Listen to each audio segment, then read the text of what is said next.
Did you hear the joke that all the hoopla during that meditation was coming from a group of mimes next door? I'm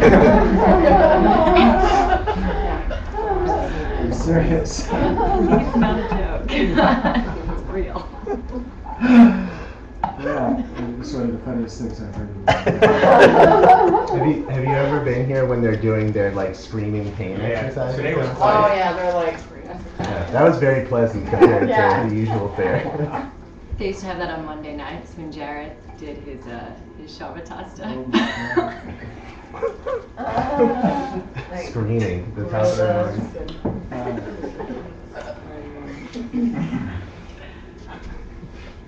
It's a good exercise. It's better than next to a fire station.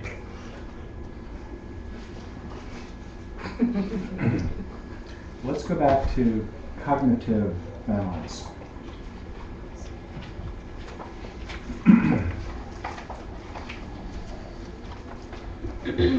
So clearly, if you are remembering things that never happened, seeing things that aren't there, not seeing things that aren't there, it begins to sound like pathology, doesn't it? Hallucinations, etc. And that's obviously describes certain pathologies. However, in the Buddhist approach, we all suffer as well from some degree of cognitive hyperactivity or deficit.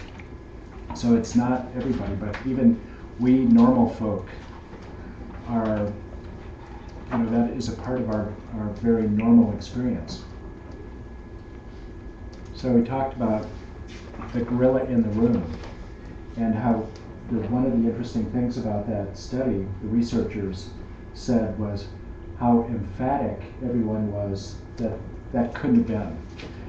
That the real research project must now be that you're trying to convince me that there was a gorilla in the room and I didn't see it. Okay, I'm not buying it because then I would be, because I know what the real research is now. You're trying to convince me of something that didn't really happen, etc. So people were totally unsure, or absolutely emphatic that no, it couldn't have been me. One of the interesting things, another bit of research, you don't know what you're missing. People on a particular test of intuitive physics, just some tests about which direction would a ball go when it leaves a chute, etc. Things like that. People ranged, so there were something like 20 or so things that people could predict which way it was going to go, 20 different times. And the real point of the research was to discover how certain people were about their answers. And so people who got 0 right and people who were 100% right were as certain that they were right. So it's difficult to admit that you may be wrong. Cognitive hyperactivity, one of my favorite examples, Jimmy Kimmel, Lie Witness News, out on the streets of Los Angeles, the night before President Obama's State of the Union address, asked people on the street, what did you think of the State of the Union address last night? John Boehner, falling asleep, caught on camera, snoring. Well, what would you expect from those Republican obstructionists? Of course they're going to sleep through the State of the Union. What did you think about President Obama faking a heart attack near the end? Well, of course, what would you expect from that son of a bitch? Everybody had an opinion about something that hadn't happened. It's kind of humorous that I recall things that, so how memory can be interesting also, remembering things that never happened. I had a an interesting episode with a friend of mine who was a mountaineering guide with me in the state of Washington years ago. So remembering an episode that happened, let's just say 25 years ago or something, and I ran into him, say 2 years ago.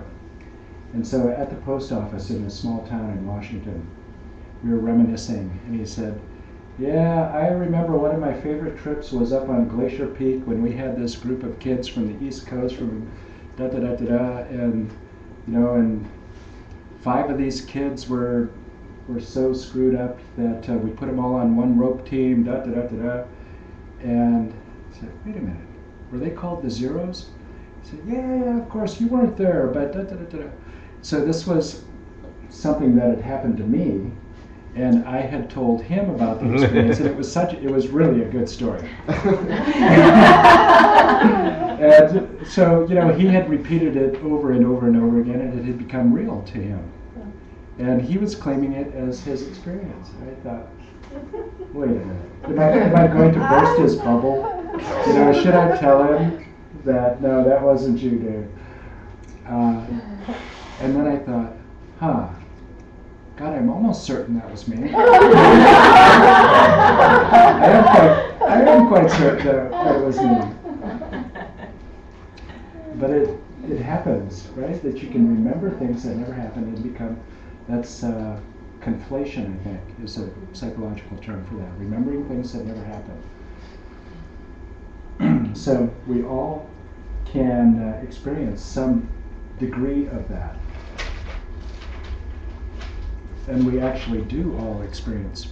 And in fact, the cognitive hyperactivity, as we're going to explore, the Buddha said, this one in particular, cognitive hyperactivity imbalance.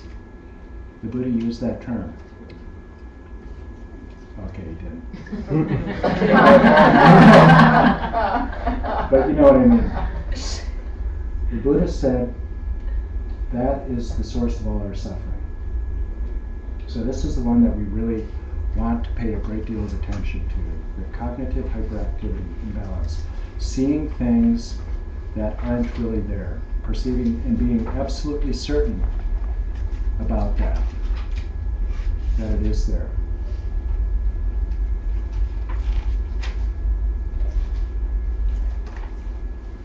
So we begin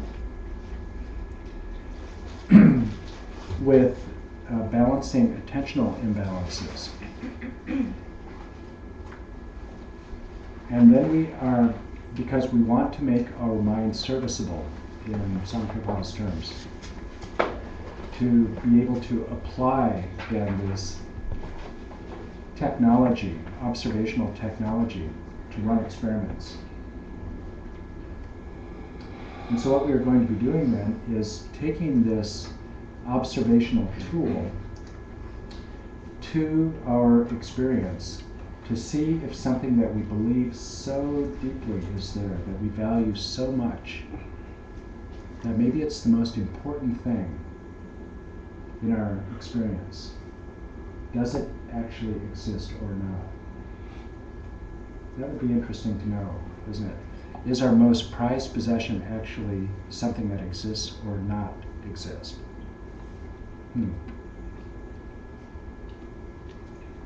So the way that we're going to do that in this approach is to use that function of bare attention that, you know, if you have been studying here since, the first Shamatha teaching that I did here, that first workshop, the very first thing, and we did this also on Saturday morning, I guess it was, learning the basic skill of bare attention. Beginning to attend to one sense field only and being able to distinguish that from the conceptual overlay. To be able to get an idea of what the world is presenting to us and what we are projecting onto those appearances.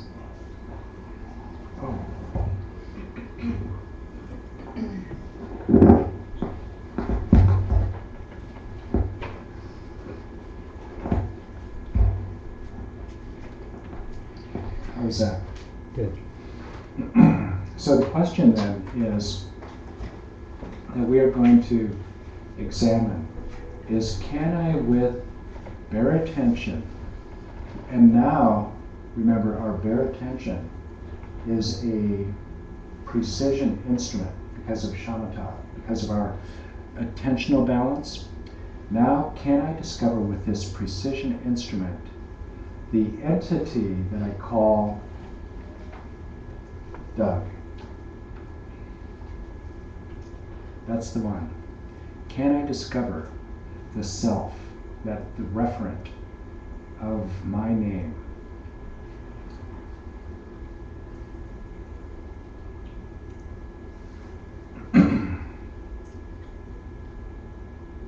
So when we, especially, remember when you are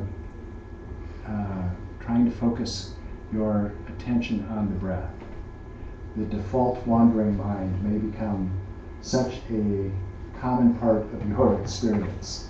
You try to focus your attention, and it's called default for a reason. It is a common part of your experience. The Killingsworth and Gilbert said 50% of waking moments are spent in this default wandering network, the default wandering mind, as I call it. So what is going on there in the default wandering mind? Where does it go? Where does the default wandering mind go? We were focused on a task, tactile sensations of the nose. Where does that, when the executive function is recruited into the default network and just takes off, where does it go? Well, we know when we are paying attention that it goes very frequently to the past or to the future, doesn't it?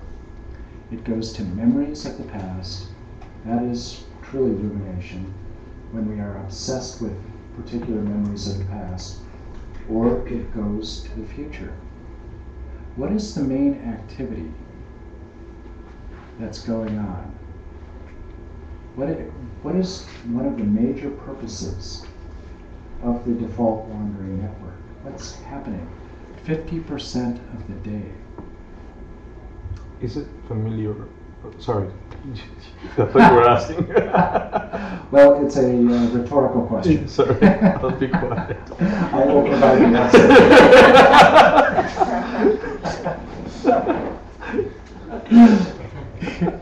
Good, well that must have been convincing. Like, oh, he wants to know. What is going on with this default network? Well, it's all about me. It is, where do I have to go? What is my action plan? What's my to-do list? What I could have said that would have sealed the argument. What I should have said, what I'm going to say next time I have an opportunity, etc. On and on and on and on. There is always a self, I'm not going to say always because that, then you're going to find an objection. But it is mostly about the self. And there is a self-construction going on during that period. So, what's going on when we are projected, when our default wandering mind takes us to a memory of the past? Let's just say it's Thanksgiving and you're 4 years old. Why does that memory come up now while you're in meditation? Who knows?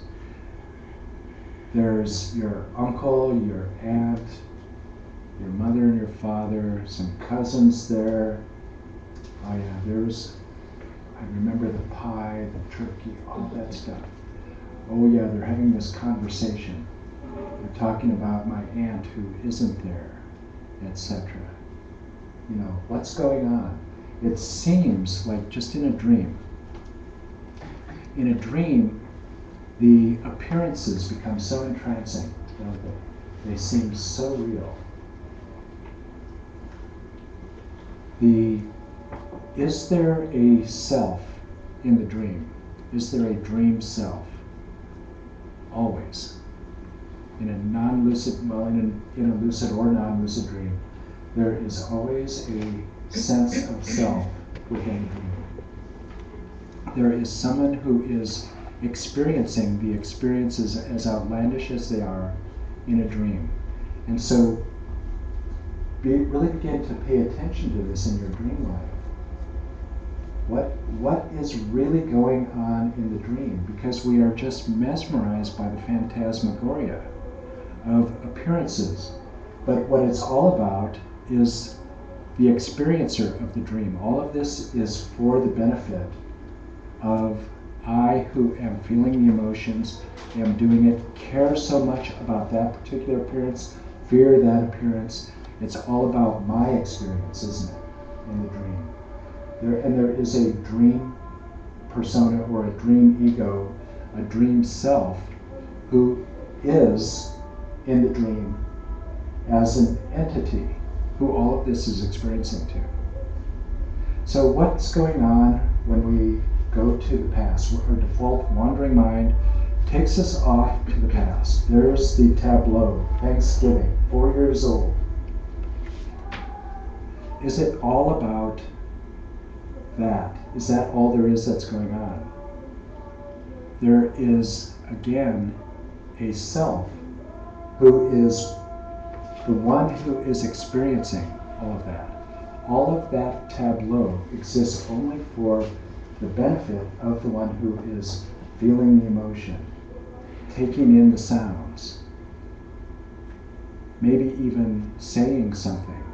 But that self is, unless you are projected into the scene as a third person, there's little Dougie sitting at the table.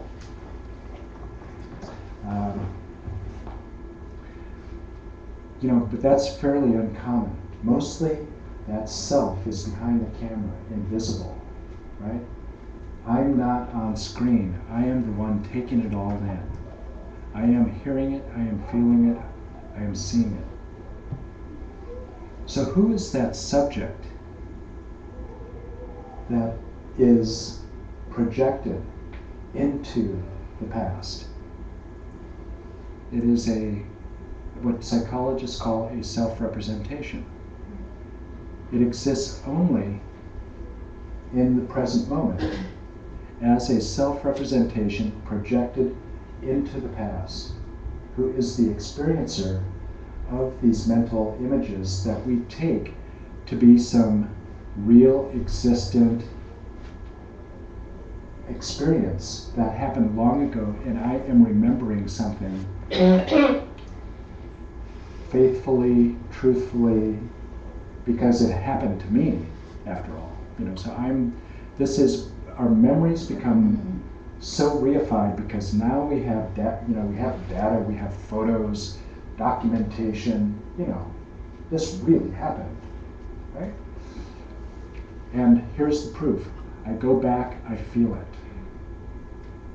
Well, what's happening? There is a self-representation in the present moment that is projected into the past and then is just experiencer of that, and only as a self-representation projected into the past. What happens in the future? Exactly the same. We imagine a future event, and then is it all about the tableau, the vignette, the appearances? No, it's all about how I feel about those appearances, what I'm projected in, what I'm going to do, how am I going to get it, my planning, etc. All of that. How does that self, who is the experiencer, exist? It exists as a representation, a self-representation projected into the past or into the future. So, how does the self exist? In the past and in the future. It's pretty clear. That is a self-representation, right? This is the way that we create the illusion of a self that exists across time. A self that persists, that was the same when I was 4 years old, that is going to be the same 5 years from now. Because we have this illusion. I just remembered one moment I was off in the past, 4 years old. Oh yeah, I am the subject of that. I project myself into the future. I am the subject of those sights, those sounds. And it naturally creates the illusion that there is a single entity with my name on it, who is the experiencer of everything I hear, everything I see, of one who experiences all the emotions, one single entity, an independent, autonomous self that exists prior to and independent of conceptual designation. So, in the Lam Rim, when you are going to refute that self, first of all, you have to generate it, right? You have to identify the gotcha. So, you probably all have gone up to the top of a tall building, right, and had someone give you a shake. Anybody not done that? Well, so you haven't found the gotcha, or been falsely criticized. That one's probably more common experience. You can be, if not, I'll just set up an internet campaign, and slander you as part of your practice. That's an easy enough one to do these days, isn't it? So those are two ways that are described, that you generate the self, and then you analytically go about seeing whether that's true or not. This way, though, this is something you can directly observe in the moment. That self, who is the experiencer of the past, that self, who is the experiencer of the future, that is how I create and sustain the illusion of a single entity called Dougie, who is the doer of the deeds, the experiencer of all my thoughts. It is what Evan Thompson calls a self-enacting process. This is the self-enacting process. This is how I create the self in this projection. And I buy into it. It seems so real. It must be. And then when we look at it with shamatha, what in Dzogchen terms, it self-releases. It's a mental appearance, right? So, like the mental appearances that you have become familiar with in Taking the Mind as the Path, what happens when you watch them? When you don't grasp onto that, it is a momentary, ephemeral thing.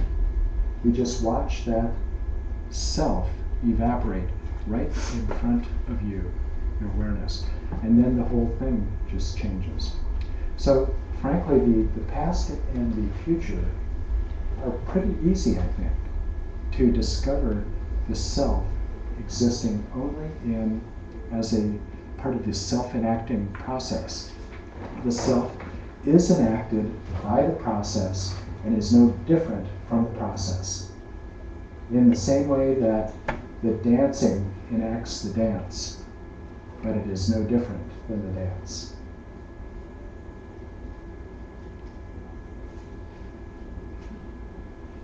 And then, so you can then do a little vipassana. So all of that you could still, I think, technically say is shamatha practice. Because vipassana by nature, or by definition, always involves an inquiry.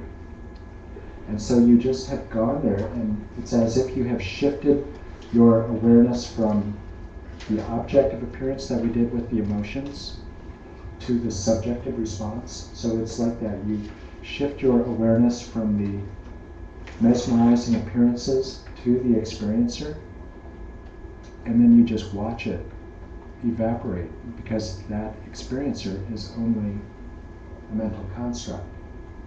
So we are looking for the independent autonomous entity. That's the one, because it feels like there must be. I am one person who began to accumulate experience, at some time in my infancy, and will continue to accumulate experience until I die. And there is one entity. There's an evolution of experience. The Buddha says that one is the source of all of our misery. Eliminate that one, because that's the one we care about so much. That's the one who was traumatized. I had that pristine eye was scarred, still bears the scars of my youth. Right? I mean, how could that happen if, without having some essence, is it a present moment experience? It's only if you are, it exists, sure, in the present moment as a ephemeral mental appearance. So the Vipassana question that you asked then, when you find that you shift from the mesmerizing appearance to the subject who is the experiencer, and watch it as a mental appearance, self-release. And then you ask the Vipassana question, is there any other self?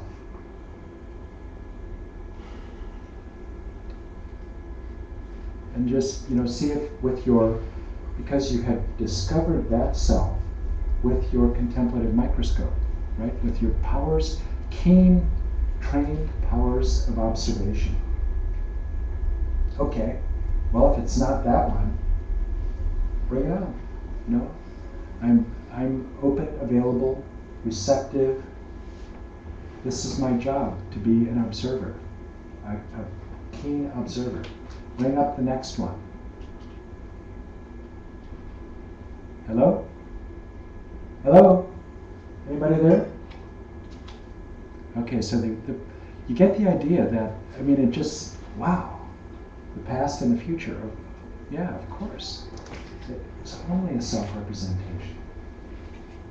Well, so then you get familiar with that. What does that self-representation feel like? And then you're really ready to do the very interesting observation of what's going on in the present moment then. So is there an independent, autonomous I who is so you get the idea, okay, it is because of the self-representation into the past, into the future, the self-enacting process, that is how I become a sense of owning these experiences. These are my unique experiences, after all. My unique storyline.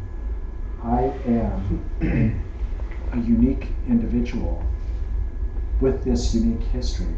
I am the subject experiencer of all of this, past into the future. Well, okay, now let's go to the present moment. Can I discover the independent, autonomous self, the I? Think your name. Just right now, just repeat your name to yourself silently. Who is or what is the referent? What do you mean by that? This gets really interesting also in linguistics. There's a whole, 2 chapters in this extraordinary book on the self, of the self-enacting of I with the pronoun. I'll give you the title.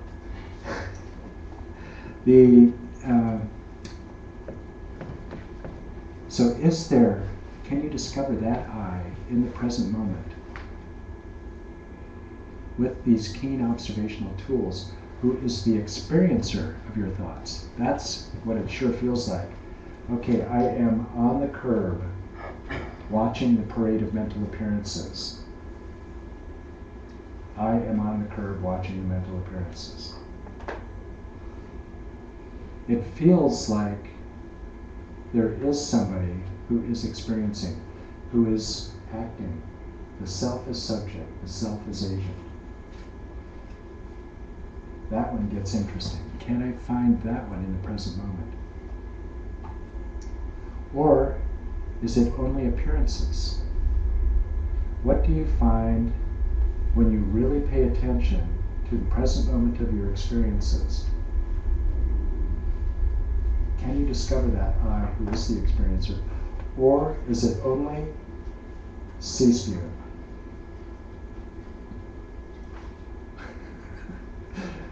You heard me? C-sphere.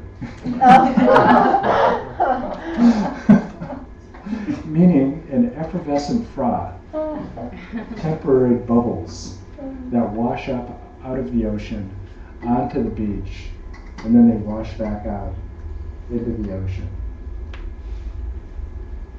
Is it basically, is there an experiencer of the appearances, or is there only appearance?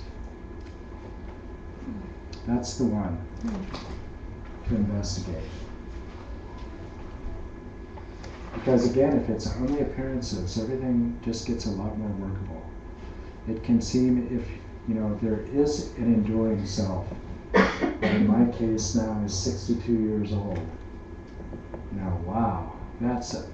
And let's just say that I had some big traumatic thing in the past or something that I was working on. That I was trying to solve the self. But so let's say I had 40 years of bad times or something.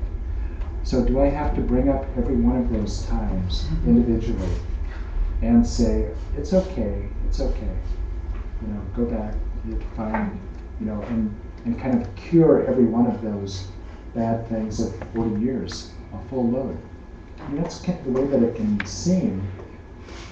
If that self is, there's one self that is now 62 years old. But what about if the self is only a momentary construction? Doesn't mean that there is no self. When the Buddha was asked, is there a self? He said, I do not say that there is a self. I do not say that there is not a self. Was he being coy? Was he saying, you figure it out and let me know? He was not saying what he was saying, according to the commentators, is that I don't say that there is a self in the way that you think there's a self. In the same way that he didn't say, I'm not going to say I'm human because you'll think that I am human like you. So I'm not going to say that there is a self that is self-existent, that is the experiencer of everything you experience, an independent, autonomous essence of you that exists prior to and independent of conceptual designation. I will not say that. However, I am not going to say that there is no self, because then you would stone me. It would be ridiculous. We all have a sense of self. We know that. So if I were to say, come on, wake up, there is no self, you'd go, where's the rotten fruit? Where are the eggs? Let's laugh this guy off the stage and make sure that he gets the message that this is ridiculous, so that he doesn't continue in his deluded pursuit of teaching people. No, because there is a self. The Buddha is asking, how does the self exist? It exists as a dependent arising.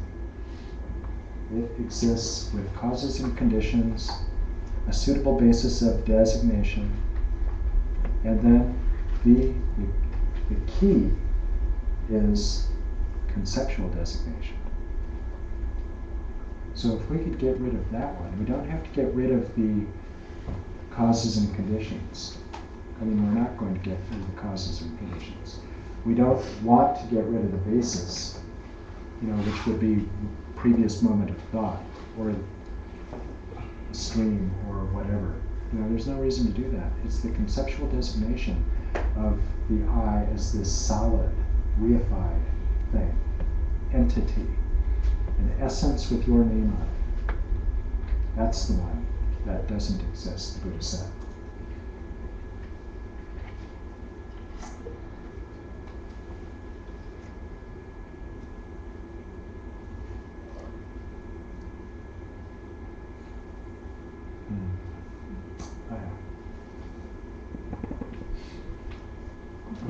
So we'll see whether we can do this. So you've had some experience, so you may have to play along a bit.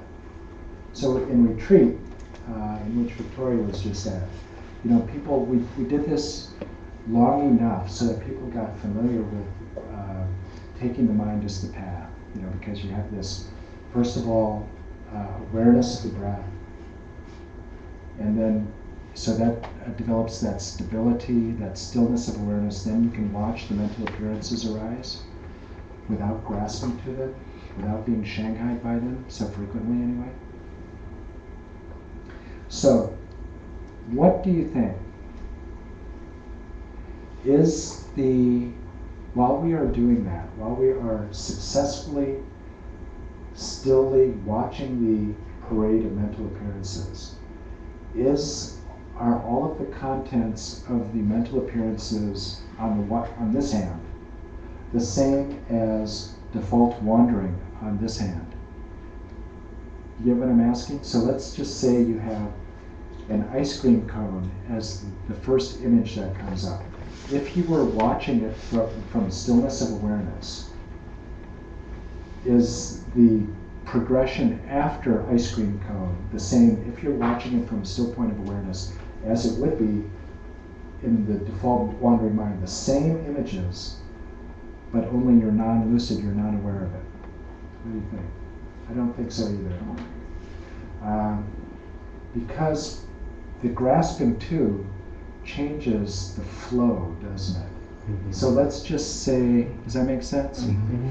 So let's say you have image 1 over here with stillness. And then that would be 1, 2, 3, 4. Over here, if you are grasping to it, you would have more like a 1A, 1B, 1C, 1D. A bit of a train of association. And that's exactly what the executive function is doing with that, is creating the narrative that links the disparate images in a train. And so it probably would be different. So lucidity, I think you will discover as you really begin to practice this, is not an all or nothing proposition. So how do you know that you are truly lucid? Right? There are a couple of ways. One, let's say you have been shanghaied for a long period of time, say, it feels like 10 minutes, and you go, whoa, how the hell did I get here?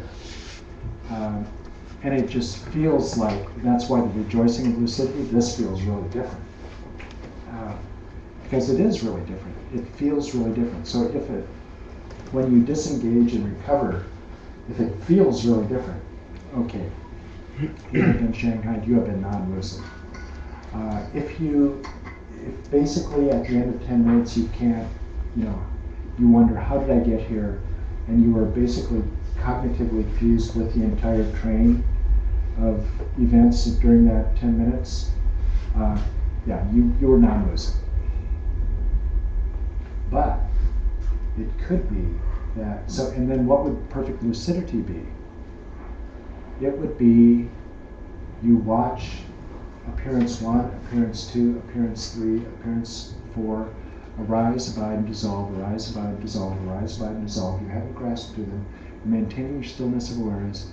You get to the end of 20 appearances, let's say, and you can recall, count back every one of the appearances in the associate, and they're not even really linked necessarily.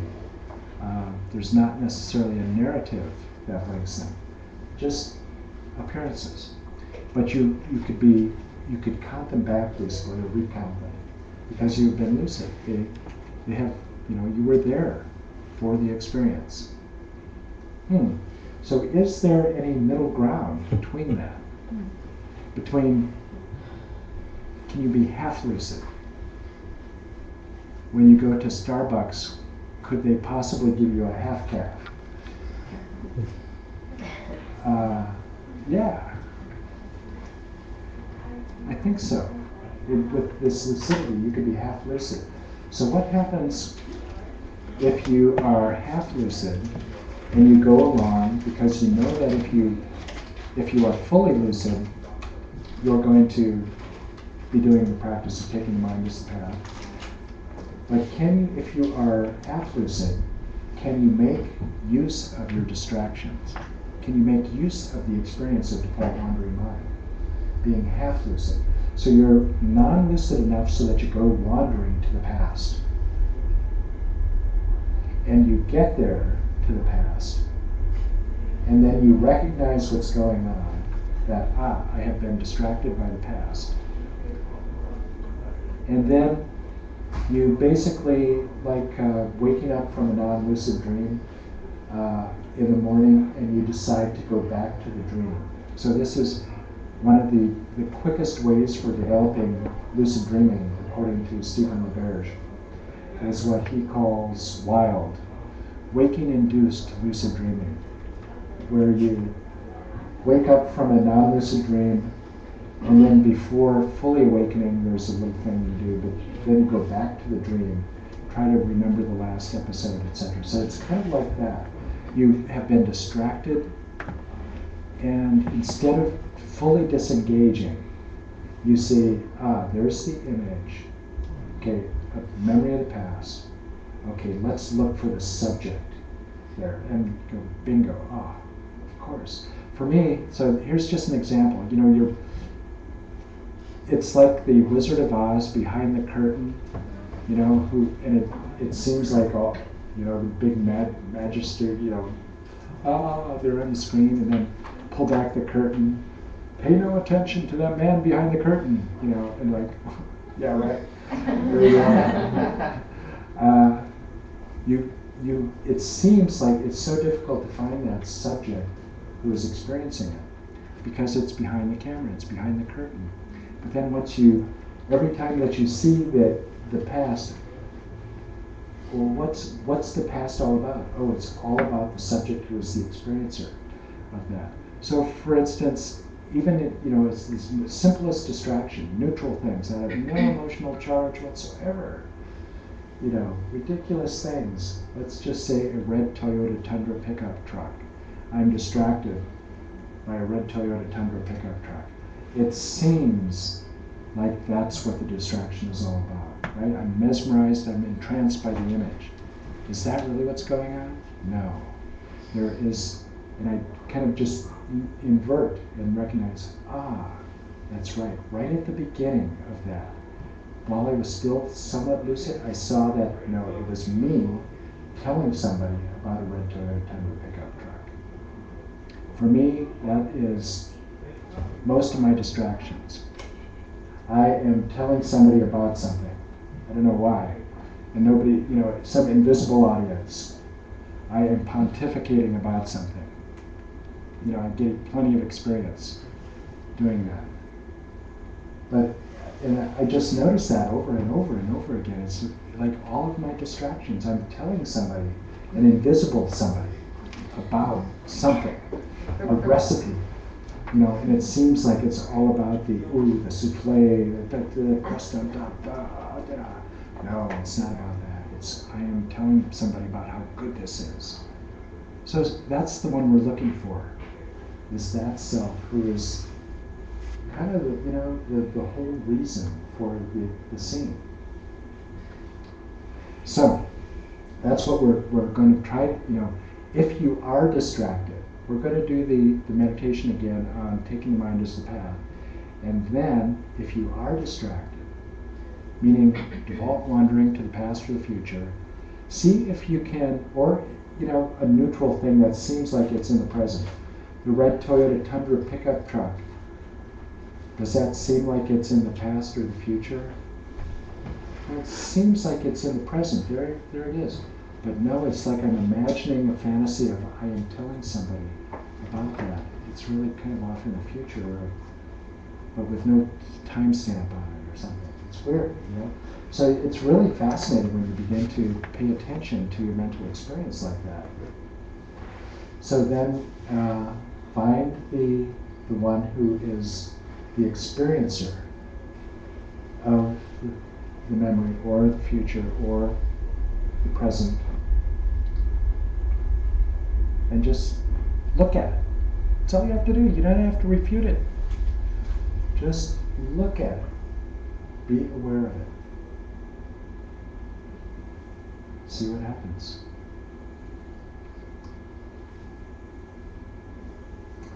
Let's do that meditation, and then we'll take a break. And if you need to get comfortable to use the restroom or so, go ahead, but the rest of us will take a break.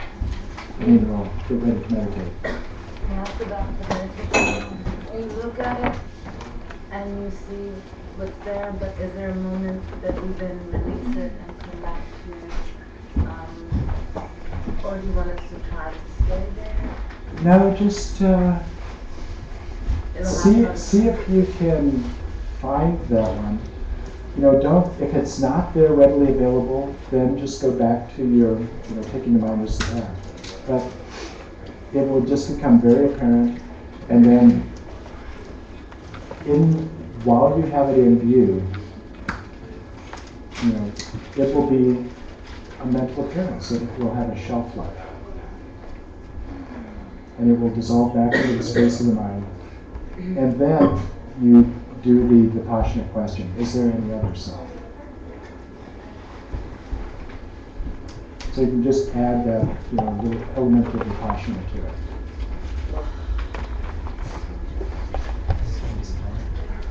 No, I'll guide this.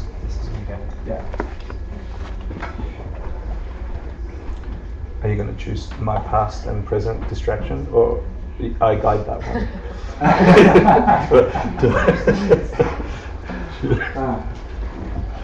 I'll let you know.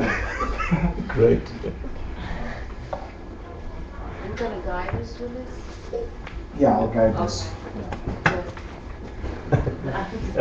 Good.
Again, bring awareness to the body.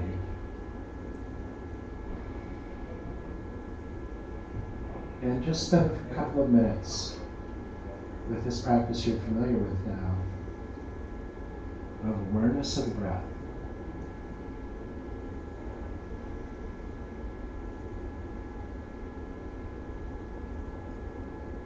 Become aware of the tactile sensations of the breath.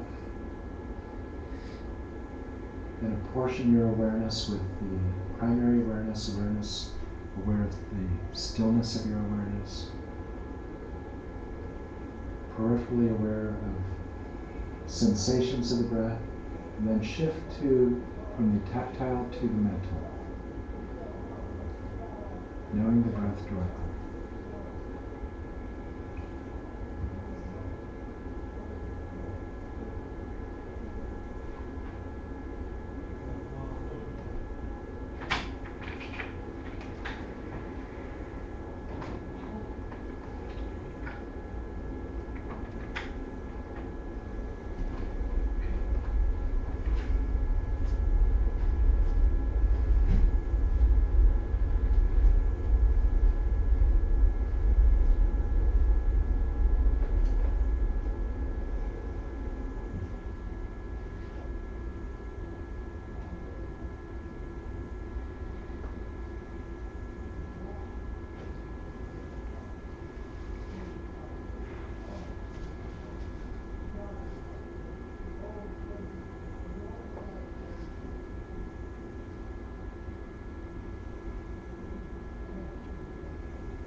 And now as you maintain a peripheral awareness of the stillness of your awareness as an unflickering candle flame in a glass jar,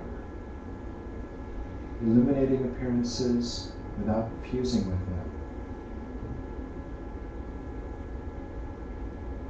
Shift your primary awareness to the space of the mind and mental appearances that arise there.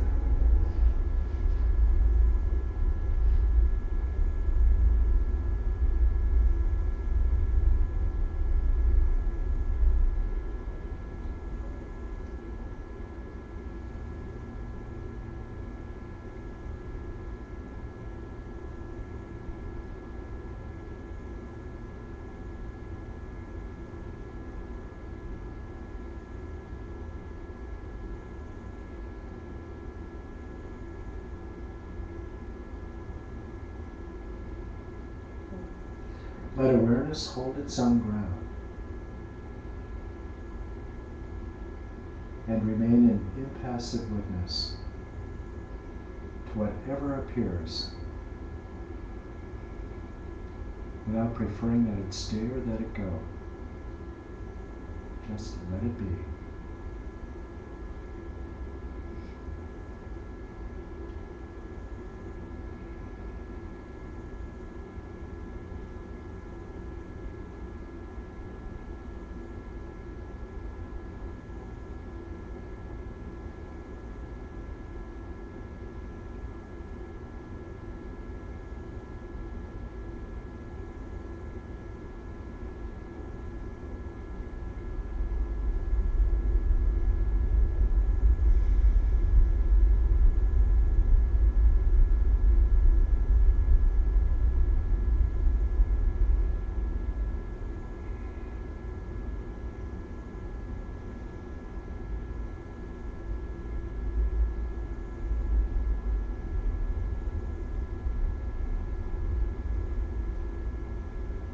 Try to be lucidly present with these appearances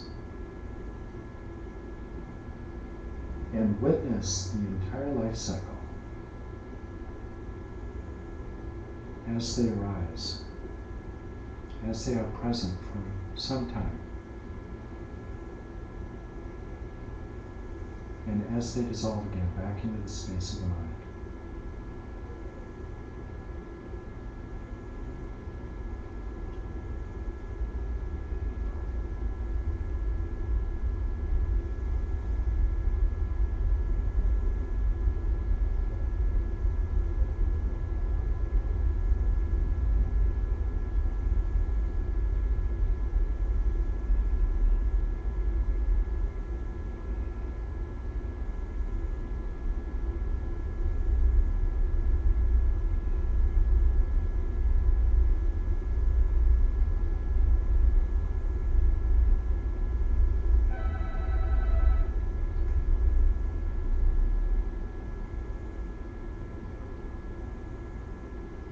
If your mind does wander to the past or the future,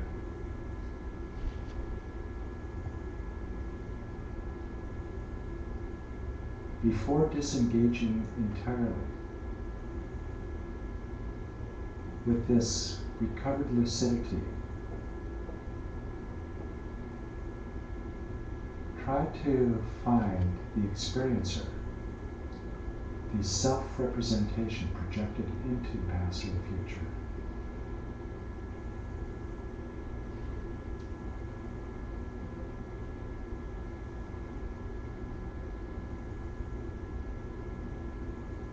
Simply be aware of it as a mental appearance, with no more substance or reality than the vision of the past itself, which is only a mental appearance projected as a present event.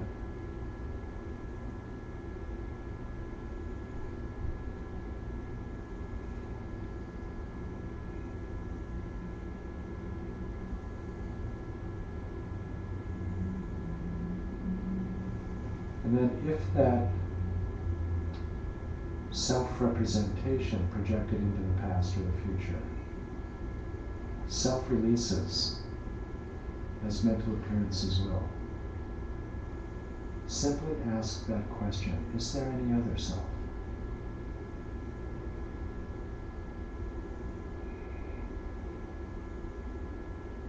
The experiencer, the I, the one with your name on it.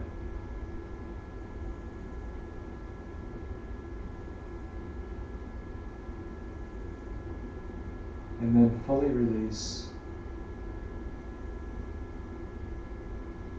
rejoice in your refound lucidity, return to the stillness of your awareness, and then remain attentive for whatever appearance arises, abides, and dissolves next.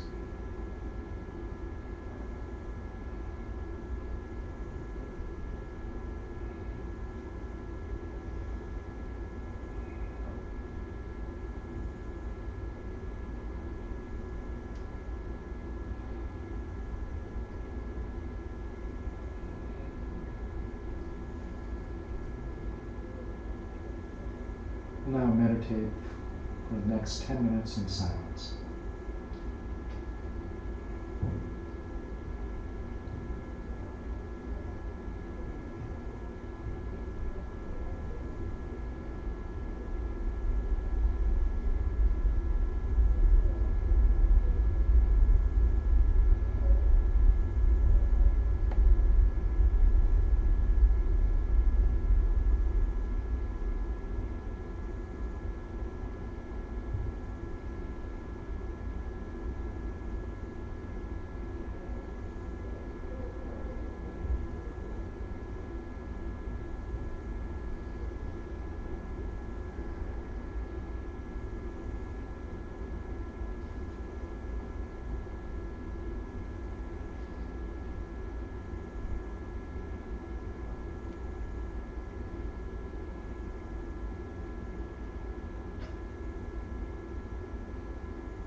Any comments or questions?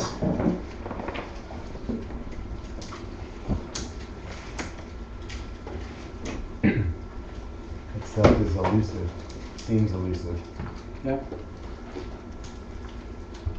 One thing I could see was like a sense of a tiny. You go to the thing that you were shanghaied by, and then be like, what's perceiving that? What's part of that? And it seemed like a little thing that was off of something else. Huh. That was as far as I got, like a little branch. I don't know if that's accurate or not, but that was the experience I was having.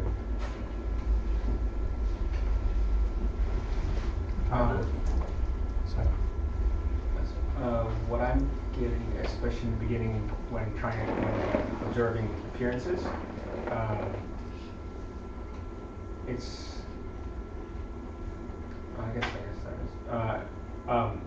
it's just things that I'm doing, or things that I'm thinking I'm doing, or not doing, or doing right, doing wrong, whatever it is. And those, like observing those as they arise, and just taking a step back. Am I meditating right? Or so what you mean? Yeah. Am I doing this right? Yeah, exactly. And at first, I was trying to, in that space, trying to do the work, and then I realized that's the thing that I should be looking at, I think. So I stepped back and started just watching those appearances go up and down. Uh-huh. Yeah. Did you find yourself who was the experiencer of the instructions, or? I guess I didn't go far enough.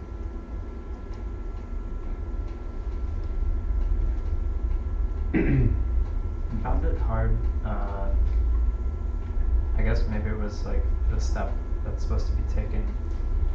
Like you would see a mental appearance, and then you almost flip it to see who the experiencer was. But I feel like when I do that, it's like I'm still like maneuvering around myself at all times, because If you flipped with it. yeah, you flip with it, Mhm. and then you're like, well, who's asking the question to see who the experiencer is in the first place, and then who's asking that? Like it's almost like you'll never find it. Right. You won't. Yeah. But it's almost exhausting. Yeah. And so what makes it a little more easy and self-evident is when you rather than just an appearance. So what you're doing is like the present moment of experience. There is a mental appearance. Who is the experiencer of the appearance? So that one is, I think, a more subtle experience by far than when you just kind of land in the past or land in the future, and there is that elaborated scene, and you spend some time in it, and get familiar with it and have responses to it and all of that. That one, I think, when you kind of wake up in the non-lucid dream, in a sense, and then find then just look who is the experiencer of that, and then I think that one is easy to find in the past or the future. Well, yeah, there's that sense of self. But the one in the present is a much more subtle experience. And I think that's the value of getting familiar with, you're kind of getting 2 for 1 with the practice, because you're taking the mind as the path, getting familiar with the stillness of awareness, all of that, and then making use of your distractions, if you can do that. Yeah. So this could, this is how you while the hours away in retreat.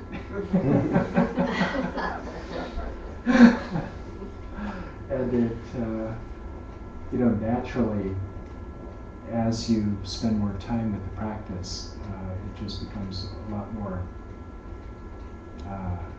easy to spot, and then it's like, so you get familiar with the self-representation in the past and the future, and then you are like fortified, get familiar with that, and you get, okay, is the same self-representation basically happening here in the present with this mental appearance right there, or that person that I'm talking to? Is there a self-representation? You go, oh. And it feels like the same person. I actually am a lot younger than I look.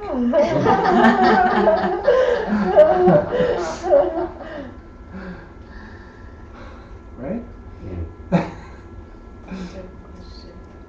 When you start to look for this self, there's an element of cognition in there. Like, well, okay, I see there that that's a projected representation, and wow, okay, I can really see that, that's kind of cool. And then you can pull back and go back to the watching. Mm-hmm. But my point is, I find this when you're guiding yourself in a meditation as well, that there's a level of cognition. And then when I'm doing this inquiry, there's a level of cognition. And I also find that I can get caught up in that cognition. Do you know what I mean? I can wander off with that. It can be its own thing, kind of what you said, just sort of get caught up in that. And then also, the question that always arises for me, I mean, I don't have an answer, obviously, but is what is the nature of will and volition? Like, obviously, the question in that last retreat was asked, who is the one holding the attention? Or, like you said. So that question always really arises for me, and I don't understand the scriptural answer for that either. I don't have a context for that. Yeah, that's a good one. So first of all, something I forgot to address in Hannibal's comment about reciting the instructions, basically, to yourself, right? No problem with that. I mean, so you could think of that as mindfulness. You're recollecting the instructions, and that is naturally going to happen. What am I supposed to be doing now? Release, rejoice. What was the next one? Return. Obviously, you're going to be doing that until you get used to it. And then you don't need to do it anymore. But so you are guiding yourself. No problem with that. And then this other one.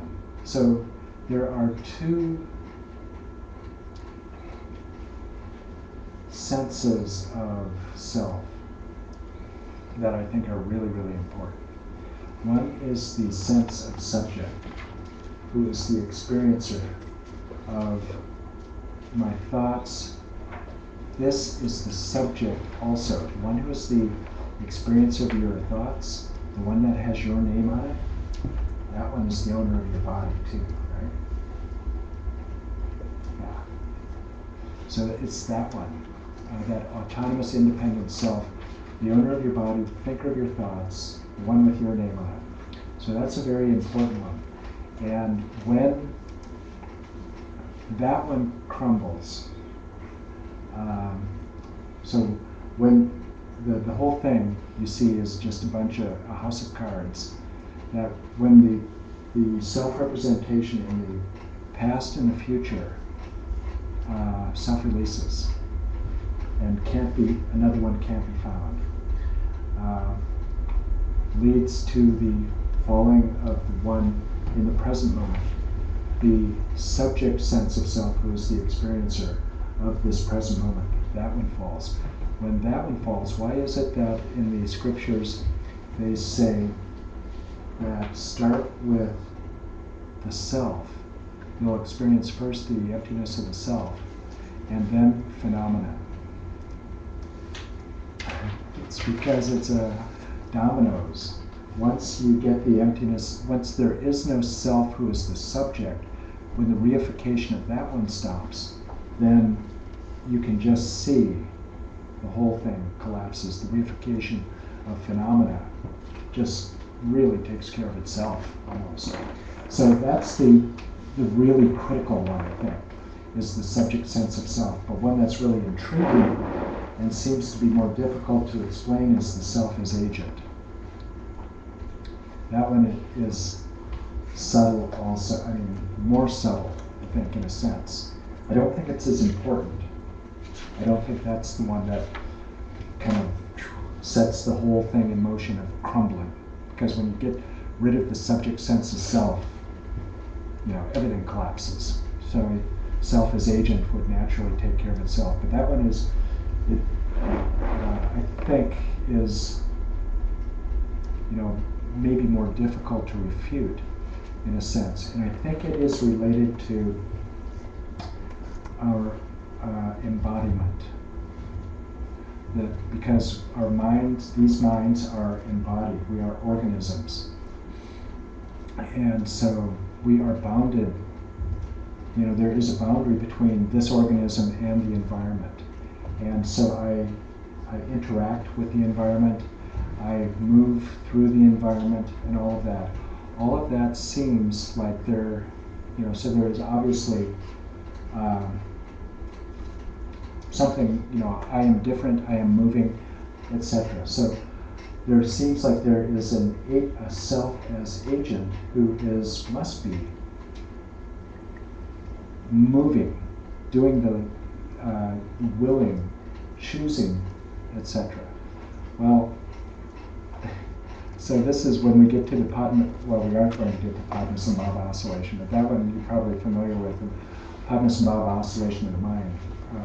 You can think of it as anything you're choosing to do. Who is it that is choosing? So in this particular one, it's interesting because there's awareness with no object. Who is it then that is choosing to do that? This is one of the first meditations Padmasambhava says to do after that moving awareness around. Who is the one doing that? Who is oscillating? You know, so I think it's related to, you know, our organismic. We are embodied beings. But that, and then you ask, well, how much? So if I am an agent, I should have control, right? And then, oh well. It seemed like I was an agent, but now I'm not an agent because I just recovered from an involuntary distraction, etc. So you wonder, well, how are these things arising then? If I am not choosing? And then the whole issue of free will in Buddhism is, do we ever have a choice about what to do? And the answer is yes, of course. Because, and the Buddha said that I reject any proposition that says I do not have choice, because that eliminates moral agency. And anything that is going to eliminate moral agency, karma is volition. So and then it turns into action, etc. So do we have, what is will? What is, and free will is the interesting one. Do I ever have a choice? And so in Buddhism, the answer is you have a degree of freedom. And so you could say it ranges from being enslaved, basically, by mental afflictions, in which you would say that, well, in that case it seems that I have very little freedom. I was in the refractory period. I saw only half of reality, quote, reality.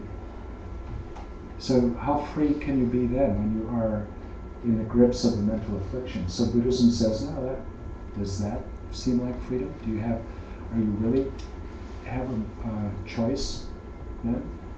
And then you have a choice then of begin to become relatively free as you become more free of mental afflictions.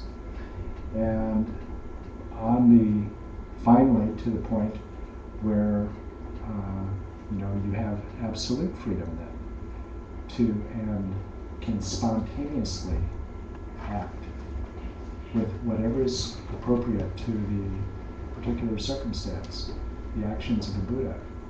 So now you are no longer determined, your actions are no longer determined. But the important thing to question, I think, for any Buddhist is, does my karma, is it deterministic, strictly deterministic or not? Does karma determine my life? And the answer is yes and no, right? The appearance, so you could ask I've been working on a book for 10 years with the title, Why This Now? And this is the big question for me. Any philosophy has to answer this question if it's going to have any value for me. Why does this particular mental appearance arise at this particular moment? And there is no better answer than karma. I think it's the only answer. And it just keeps everything from quantum cosmology to real insights in psychology, Buddhist philosophy, all of it just seems to all cohere that is the best explanation, what I call karmic information quanta.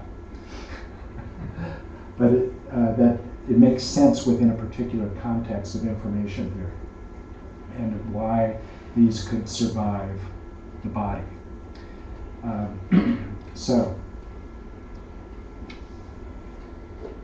why this now? I just got lost in karmic information quanta. Degree of choice. Oh yeah, the degree of choice. So the appearance, when you're doing this meditation, taking the mind as the path, do you choose the appearance that arises? No. Where did that come from? So so is that a karmic ripening? Yes. Yes. The appearance is ripening. So where is the freedom then? What's that? In response. Yeah. There's a moment after the appearance, isn't there? Do I grasp to it or not? So is that karmically determined? Is it all just, well, of course my grasping to it was karmically determined, etc. The Buddha then would say, if that's what you're saying, I don't want any part of it. Because there has to be choice in the response to the appearance. And so this leads us to then, I don't know, are you still with me for a little while? Mm-hmm. Okay. These mental appearances, sometimes they seem to be, there can be disturbing mental appearances. In Dzogchen, Dujam Lingpa calls these nyams, upheavals. And especially when you're in retreat for a long period of time, say, months, maybe years, and you're doing these practices, there are all kinds of disturbing things that could come up.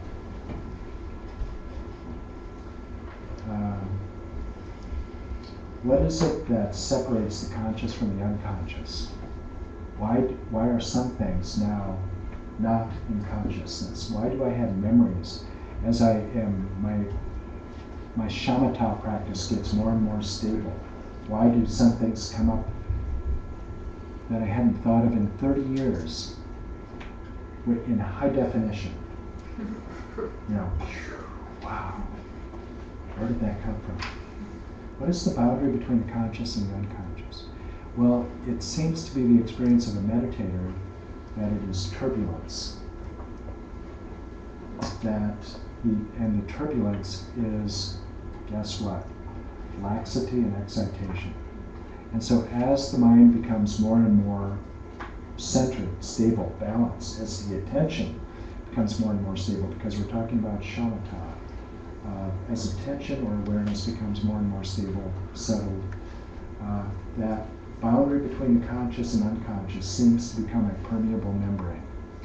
And so all kinds of things that were previously unconscious can erupt into consciousness, unexpected. So what do you do when that happens? Take it as a mental appearance. It has arisen. It is present. And you don't have to do anything about it. You don't have to solve it. You don't have to confront it. You don't have to throw it back in the cellar. You just witness it. Remain an impassive witness. So what's going on? Choice, freedom. I am choosing not to grasp to it. So obviously, this is this appearance, disturbing memory, let's say, is a karmic ripening. It is a mental appearance. What happens when you grasp to it? Meaning identify with it. What is that, Hector? It looks like the wheel is spinning. You know, is this what really keeps the whole wheel spinning? The grasping to the appearances. You're replanting the karmic seed, aren't you? Of that. Isn't it so interesting? We want to be free of these things. And in the pushing them away, which is grasping to it, we keep replanting the seed. And so, with the choice of remaining an impassive witness,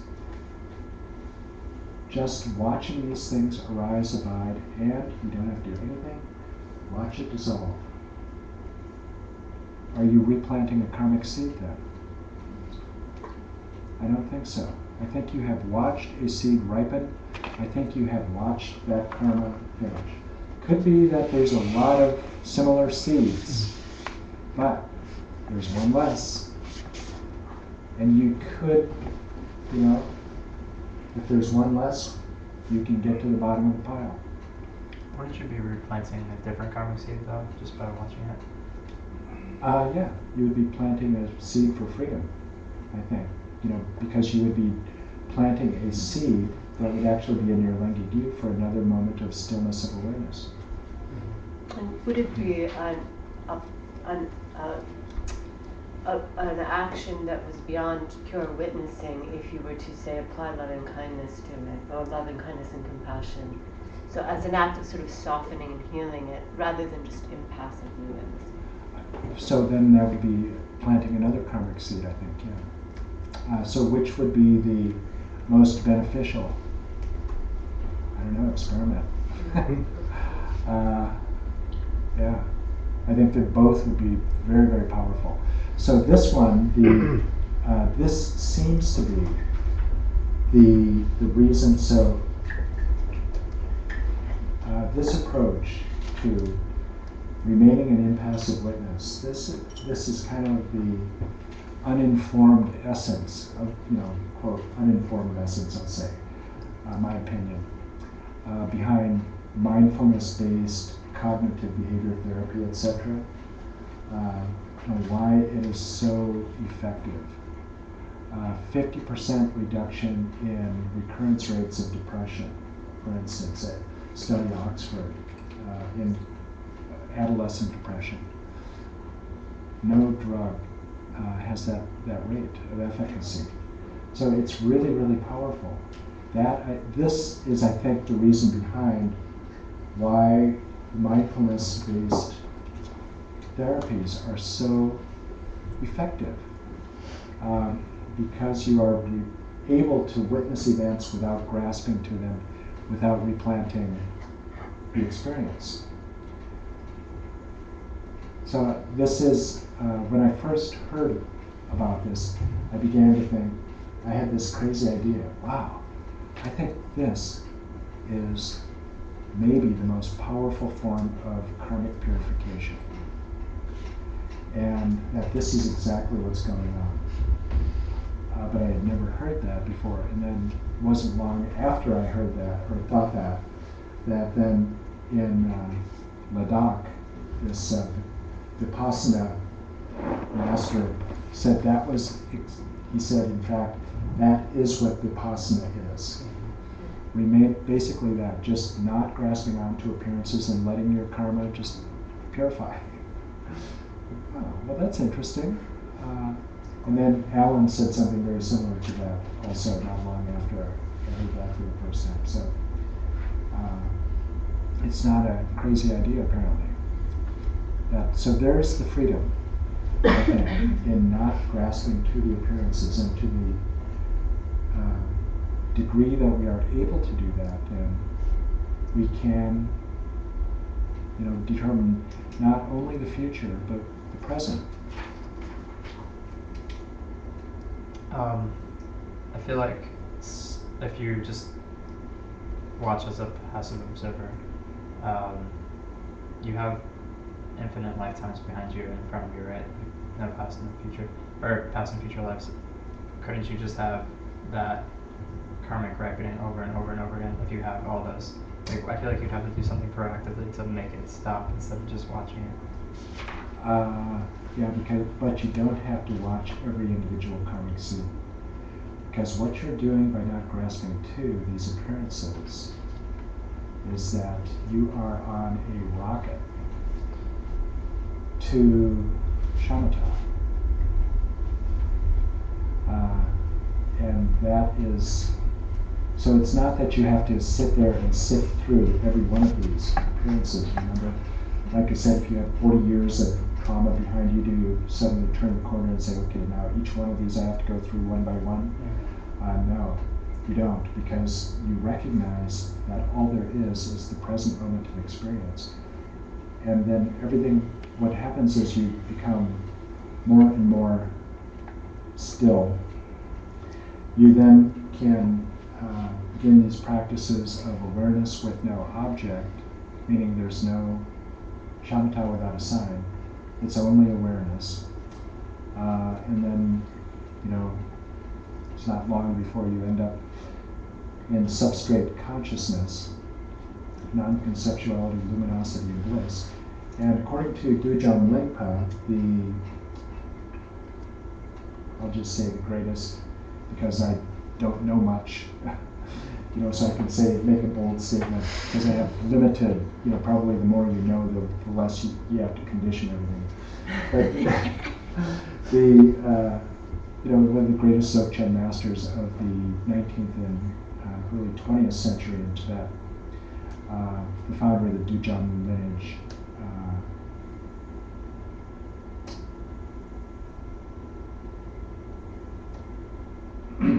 he says that with these practices that you could break right through.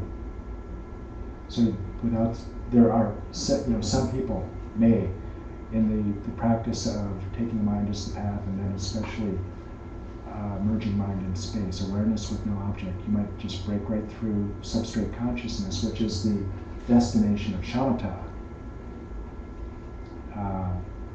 You might break right through that to rikpa, pristine awareness, and then you begin to become more and more familiar with that experience because of the absence of dualistic grasping. You begin to see all appearances as events rather than objects. You have events only arising within the space of the mind. And then that just becomes a more and more familiar experience, and then you just kind of can stabilize there. And then it's all about view. You don't have to worry about appearances anymore. It's all about your view of the appearances. Where am I coming from? What am I identifying with? So that's what the Buddha nature is in this. You discover that Buddha nature, rikpa, pristine awareness. Is that direct perception of emptiness? No, direct perception of emptiness is a little earlier.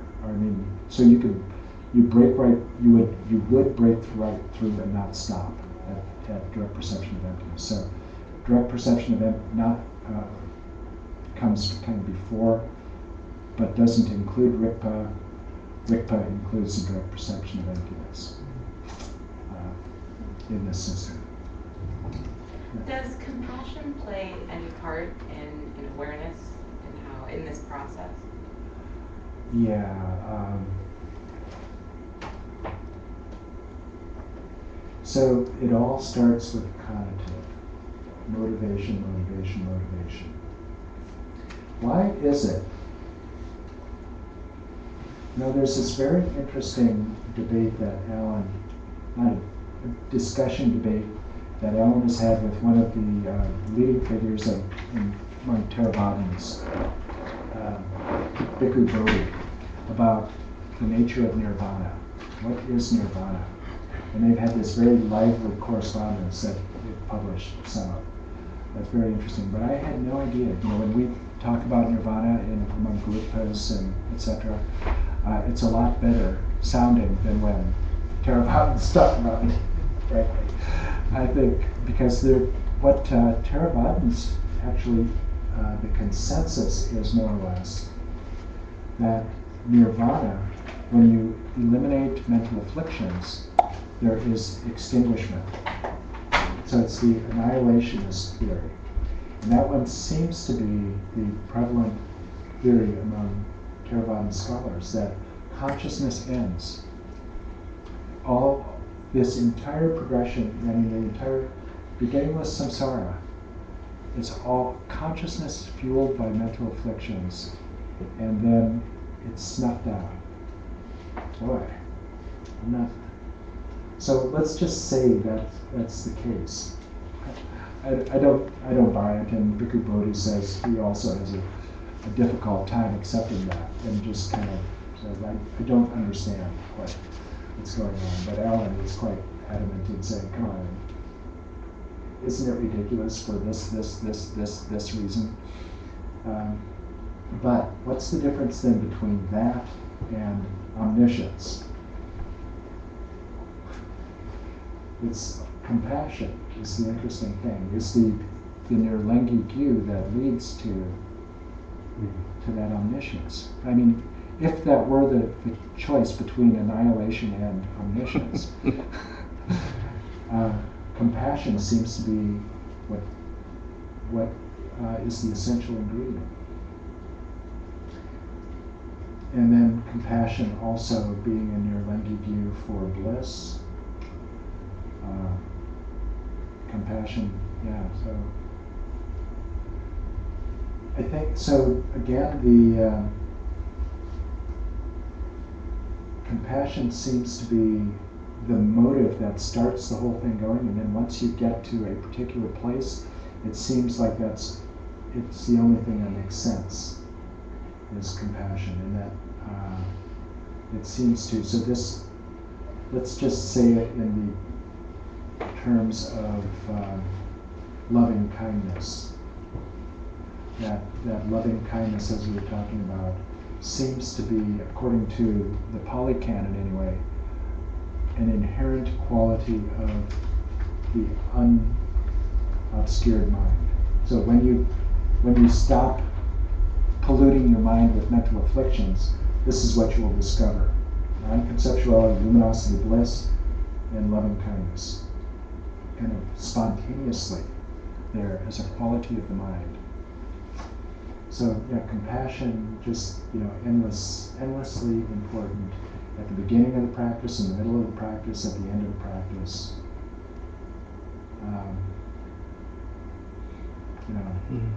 Compassion without, but so why would you not do anything other than compassion practice? It's absolutely essential, but is it sufficient? You need the wisdom practices as well. So the two wings of the bird, right? Because compassion without, so forget now whether it was His Holiness or the Buddha that said compassion without wisdom is blind, wisdom without compassion is blind. So you need both. When you put those together, then you've got a path.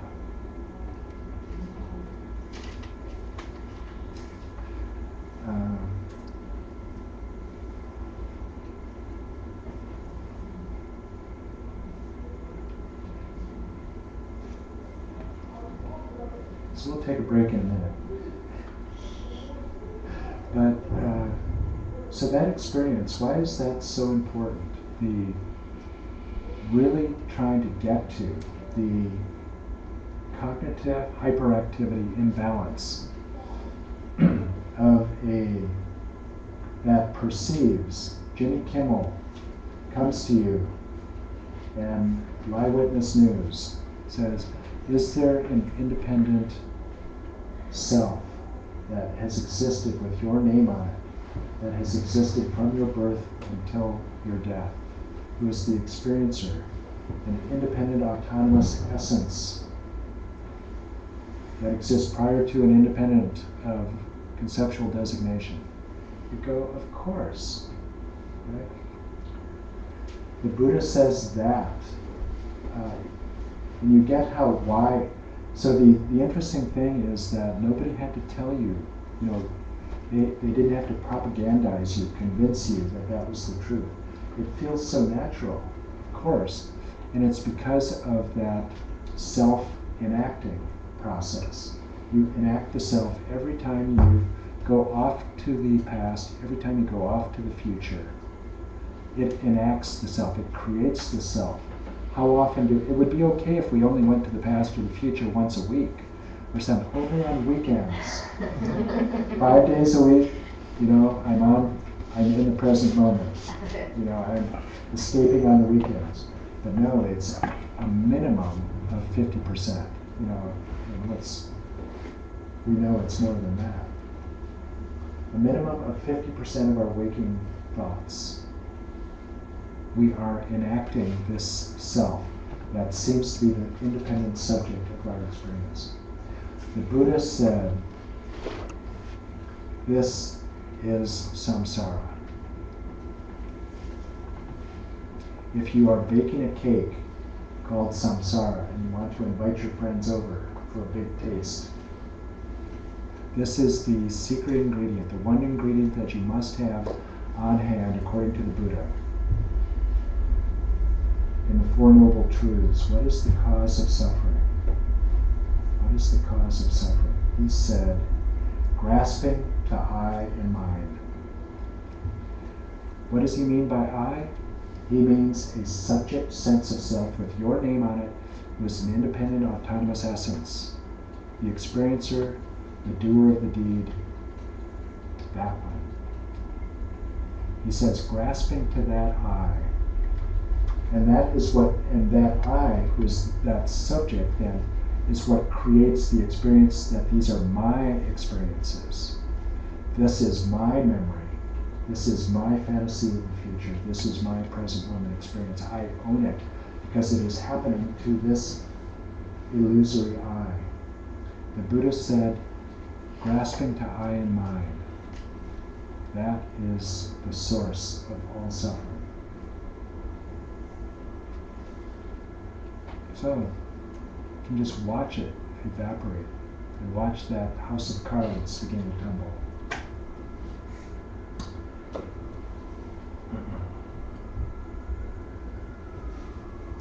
Yes, why don't we take a break? And why don't we make this a 15-minute break? And you might, again, I think, regard this as retreat. And during this 15 minutes, it gets very interesting if you can maintain silence with each other and treat it like a retreat. So that, because we're going to do 2 silent gatikas when we come back. 2 meditations back to back, and then you'll have a chance to really begin to feel like a flow of the practice. And your meditations, when you come back, will be so much better, more stable and vivid if you can maintain silence.